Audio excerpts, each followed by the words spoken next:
Welcome to Fluent Phonics. Today we will discover the proper pronunciation of the word Albert.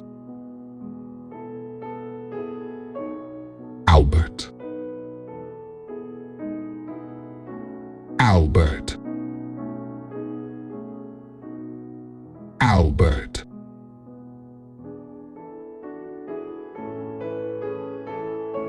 Here's an example of how one might use it in a sentence.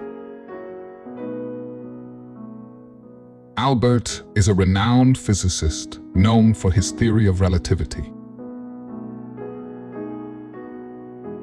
Albert refers to a common given name of Germanic origin, meaning noble and bright. It is often used as a first name for boys.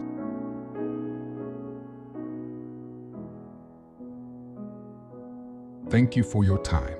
If you enjoyed this, please like and subscribe for further content.